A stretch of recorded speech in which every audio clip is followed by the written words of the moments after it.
Magandang umaga, Ma'am Andrea, at sa lahat ng mga nanonood. Ako po si Joseph Omega Jr. Magandang umaga. Magandang umaga. At ngayon kasama ko si Okay, si Sawin. JB Complete. At kasama ko po ngayon si Luis Gutierrez para po interview. So, unang tanong, ano ang pinakamahalagang natutunan mo sa paggamit ng wikang Filipino sa larangan ng edukasyon? nationalismo. Ang una kong natutunan na sa paggamit ng wikang Filipino ay kung paano ang tamang pakikipag-usap sa ibang tao kahit nasa ibang bansa po tayo. Ang pinakamahalagang natutunan ko sa larangan ng edukasyon ay nagpapalalim siya sa pagsalita ng wikang Tagalog and also parang nakakatulong siya sa pakikipag-usap sa iba. Ganun po ba? Sige po. Ang pangalawang katanungan ko is, magbahagi ka ng isang karanasan kung saan nakatulong sa iyo ang wikang Filipino upang mas maunawaan ang aralin. Para sa akin, nakatulong ang wikang Filipino sa mga subject natin kagaya ng Filipino dati at yung subject natin ngayon, TPI, TTP. Dahil sila ay wikang Filipino lamang, ang paggamit ng wikang Filipino para nakaka-benefit talaga siya para maintindihan lahat ng mga lesson. Mas maunawaan ng aralin. Kapag marunong ka magsalita ng wikang Filipino, madali mong maintindihan lahat ng aralin mo. Isang halimbawa, lesson ni Ma'am Rosel, madali kang makapag-recite ng mga tanong niya dahil alam mo at naiintindihan mo yung wikang Filipino. Ang halimbawa ko siguro is nung habang nag-aaral kami ng Pilipino, meron ako sa salitang hindi ko maunawaan. Pero nandun yung kaibigan ko para tulungan ako kasi mas lumaki siya sa Pinas kaysa sa akin. Pangatlong tanong, sa iyong obserbasyon, bakit maraming kabataan ngayon ang mas komportable sa paggamit ng English? Siguro kasi kinakausap sila ng mga klase nila gamit ang wikang English at dito na rin sila lumaki. So basically, ang international language naman natin is English. So palagi talaga siyang gagamitin sa ibang bansa.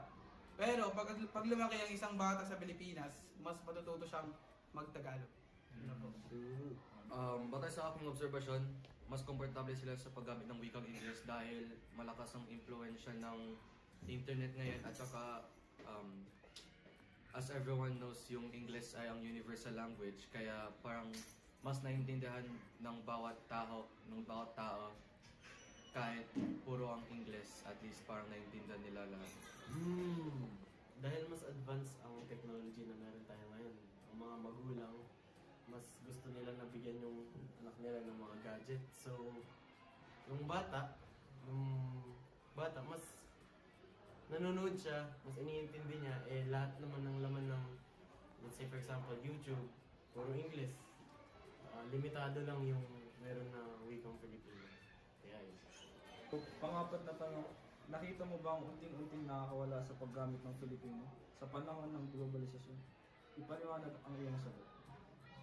Ang sagot ko ay oo. Unti-unti nawawala ito sa globalization. Dahil sabi nga, kapag di mo ginagamit ang wika, ito ay namamatay. Sa panahon ngayon, mas marami ang batang Pilipino na marunong mag-English, ngunit di marunong mag-Filipino. Kaya ito ay mas laganap sa globalization. Nakikita kong nawawala ang salitang Tagalog sa vocabulary ng aking mga klase kasi minsan kahit mga simpleng tanong lang na Tagalog hindi nila kayang masagot. So like minsan kailangan talagang mag-adjust. Para sa akin, oo, nakikita ko ang unting-unting pagwawala ng paggamit ng wikang Filipino dahil obviously, dahil especially dito sa Saudi Arabia, parang lahat ng mga tao sa paligid natin parang nagsasalita lahat ng English, kaya parang na-influensya din tayo na magsalita ng wikang English, kaya parang minsan unti-unting nawawala ang wikang Filipino. Ang aking panglimang katanungan ay, ano ang masasabi mo sa paggamit ng Taglish ng kabataan? Nakakatulong ba ito o nakakasama sa paglinang ng wikang Filipino? Para sa akin, parang nakakatulong din ito dahil sa mga kabataan ngayon, parang di sila na-expose sa mga tao na nagsasalita ng Tagalog, kaya sa paggamit ng Taglish parang nalalaman din nila ang tamang paggamit ng mga salita sa wikang Tagalog. Ang aking pang-anim na katanungan, sa anong paraan mo may papakita bilang kabataan ang iyong pagpapahalaga ng wikang Filipino? May papakita ko bilang kabataan ang pagpahalaga ng wikang Filipino sa simpleng pamaraan ng pagsasalita nito sa bawat araw. Kahit hindi sa school, kahit sa bahay o just having any conversations sa mga kaibigan, at least parang nagagamit mo ang wikang Filipino at nalalaman mo kung bakit ito sinasalita at ang kahalagahan nito. Depende naman yan sa tao eh. Kung ang isang kausap nung nagtataglish ay laking siguro taga dito. Kasi natuto siya ng unting Tagalog at mas magaling siyang mag-English. Pero kapag kinausap nung nagtataglish yung galing sa Pilipinas, siguro Tagalog lang may intindihan niya. Yun lang. Panglima na tanong. Anong masasabi mo sa paggamit ng Taglish ng kabataan? Nakakatulong ba ito o nakakasama sa paglinang ng wikang Filipino? I mean, kung pure English, of course, di yun nakakatulong. Kung Taglish, siguro 50-50, pero mas mabuti pa rin na marunong ka fluent sa Tagalog or Filipino. So, ang panganim na tanong, sa anong paraan mo mapapakita bilang kabataan ang iyong pagpapahalaga ng wikang Filipino? Dalawa, una-una, gamitin mo. Personally, express mo yung mga nararamdaman mo sa wikang Filipino. Pangalawa, ituro mo sa mga hindi nakakaalam. Kahit words or phrases man na hindi nila alam, ituro mo. Doon mo mapapahalagan yung wika na meron tayo. May papakita ko bilang kabataan ang pagpahalaga ng wikang Filipino sa simpleng pamaraan ng pagsasalita nito sa bawat araw. Kahit hindi sa school, kahit sa bahay o just having any conversations sa mga kaibigan, at least parang nagagamit mo ang wikang Filipino at nalalaman mo kung bakit ito sinasalita at ang kahalagahan nito. Siguro ma-advise ko sa kanila para mas matuto pa silang mag-Tagalog is magbasa ng ng mga kwentong Filipino or magbasa ng dictionary about sa mga Tagalog words. Yun lang po. Huling tanong, ano ang pananaw mo sa kasabihang ang wika ay kaluluwan sa isang bansa? Siguro masasabi ko is kung ang isang tao ay hindi marunong magsalita o makaintindi ng kanyang sariling lingwahe, ay siguro hindi siya taga doon or like hindi niya alam ang kanyang sariling wika or like nai-influence siya ng ibang tao para matuto ng ibang language. Yun lang po. Para sa akin, I believe na totoo talaga yung kasabay na ito dahil I think alam na ng lahat ang wika ay parang identity or yung pagkakakilanlan ng isang bansa. Kaya pag wala tayong sariling wika, parang di nila alam na Pilipino tayo. Pero dahil meron tayong sariling wika, kahit na-influensya ito sa mga Espanyol o kahit sa iba, at least alam nila na, uy, Pilipino to, ito ang salita nila. Tama. Kaluluwa siya ng bansa dahil iba't ibang bansa, iba't ibang wika, yun yung nagdi-differentiate sa inyo. Okay, magandang umaga. Kasama ko po ngayon si Ma'am Rochelle. At may mga katanungan ako para sa kanya ngayon. Unang katanungan, ano ang kahalagahan ng wikang Filipino sa pagtuturo, lalo na sa antas ng sekundarya? Magandang umaga rin sa iyo.